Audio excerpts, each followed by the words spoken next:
나루토의 병을 고치기 위해 타타르 천문학 연구소에 잠입한 우치하 사스케. 그곳에는 사스케의 아내 사쿠라도 잠입해 있었고 두 사람은 육도 선인이 남겼다고 전해지는 천체 그림을 찾아 나섭니다. 그것에 다가가기 위한 열쇠는 녀석에게 있다. 사스케는 같은 방 수감자인 펜질라에게 향합니다.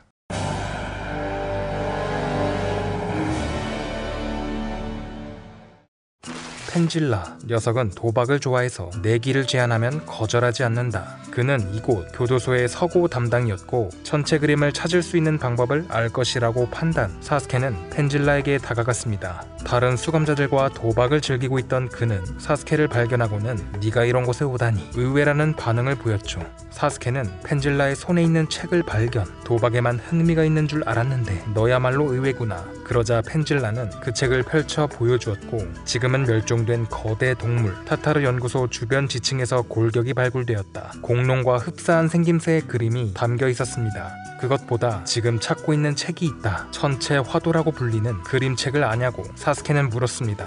들어본 적은 없지만 도서 리스트에 위치가 나와 있을 것이라며 거대한 책을 펼쳐 확인. 이곳 지하에 있는 서가에 있다는 걸 알게 됩니다. 하지만 간수의 허락 없이 들어갔다간 제일 높은 형벌을 받게 될 것이라고 하는데 그때 관심을 보이며 나타난 한 사람, 교도소의 의사로 잠입해 있는 사쿠라. 그녀는 사스케와 아무 사이도 아닌 듯 다가와서는 지하 서가에 있는 책들이 궁금하다며 열쇠를 빌려줄 것을 부탁했습니다. 하지만 펜질라는 아무리 선생님이셔도 열쇠는 드릴 수 없다 거절했죠. 그러자 사쿠라는 그럼 도박으로 승부하는 건 어떻겠냐고 제안했습니다. 내기라는 말에 펜질라는 반응했고 결국 카드 게임이 시작됩니다. 별 세우기라는 이곳의 전통 게임으로 12종류의 그림이 그려진 카드 5장씩 총 60장으로 구성, 각자 6장을 부여받은 후 카드를 바꿔가며 조합을 겨루는 게임이죠. 펜질라는 게임할 자리를 만들었고 사쿠라는 카드를 살펴보던 중 사스케가 다가와 사쿠라 너는 상대하는 척만 하면 된다. 틈을 봐서 내가 환수를 걸겠다. 그러나 사쿠라는 부정행위는 할 수 없다며 나는 츠나데님의 최고 수제자다. 승리를 확신했습니다. 사쿠라는 머리를 넘기고 가운을 벗어 준비를 마쳤고 그렇게 게임이 시작됐습니다. 카드가 배분되고 정해진 차례에 패를 교환.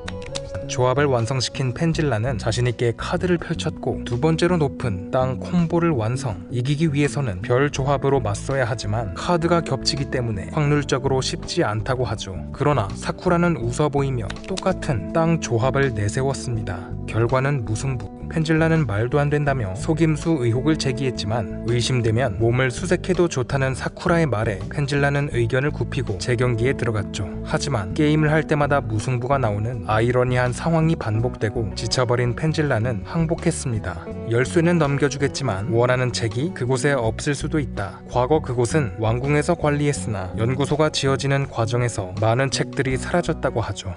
그렇게 밤이 되어 사스케는 사쿠라와 몰래 만나 지하 서가로 향했습니다. 그러던 중 사쿠라는 지지에 대한 얘기를 꺼내는데 요즘 이런저런 이유로 의무실에 자주 온다며 작업을 빼기 위한 꾀병이라고 생각되지만 어딘가 신경 쓰인다고 말했죠. 그러자 사스케는 이전 지지와 나눈 대화를 떠올렸습니다. 부부라면 늘 함께 있고 싶을 텐데 몇 년이나 떨어져 지내는 사스케를 보며 아내에게 다른 남자가 직접대면 어쩌냐는 말이었죠. 그러자 사스케는 갑자기 사쿠라의 손을 잡았습니다. 그리고 손이 떠난 자리에 남아있는 반지. 부부와 연인 간에 반지를 주고받는 이곳 열타국의 풍습처럼 사스케는 사쿠라에게 반지를 주었습니다. 비록 토둔으로 만든 것이었지만 사쿠라는 매우 좋아했죠. 그렇게 지하서가의 문에 도착하여 열쇠로 잠금 장치를 해제합니다. 그러고 보니 카드 게임에서 어떻게 이겼는지 사스케가 물었지만 사쿠라는 반지에 심취해 있었죠. 다급하게 손을 가리며 대답을 이어갔습니다. 카드가 낡아서 그런지 모서리가 닳아있거나 미세한 기스가 있었다. 그것들을 가능한 한 암기해서 카드 조합을 완성시켰다고 말했죠. 그리고 츠나데에게 가르침을 받으면서 알게 된 건 지기 싫어할수록 무승부가 반복되면 흥미를 잃는다고 합니다. 그때 이 벽 너머에 또 다른 방이 있다. 사쿠라는 차크라를 흘려보내 소장실과 연결된 나선형 계단이 있음을 알게 되는데 나중에 알아보기로 하고 우선은 천체 그림을 찾기로 했죠.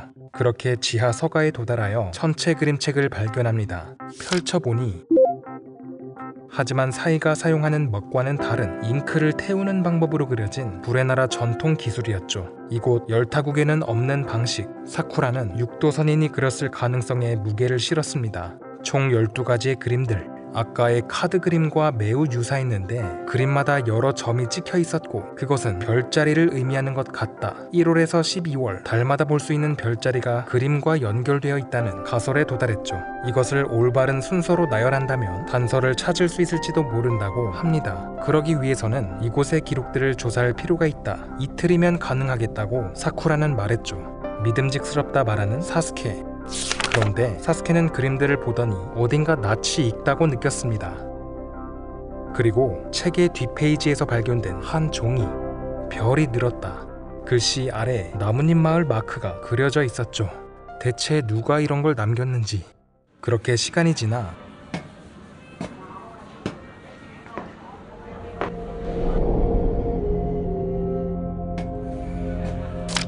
사쿠라에게서 쪽지를 몰래 받은 사스케. 각각의 달과 그림들이 연결되어 있었고 동물들은 1월에서 8월까지 무리지어 있다.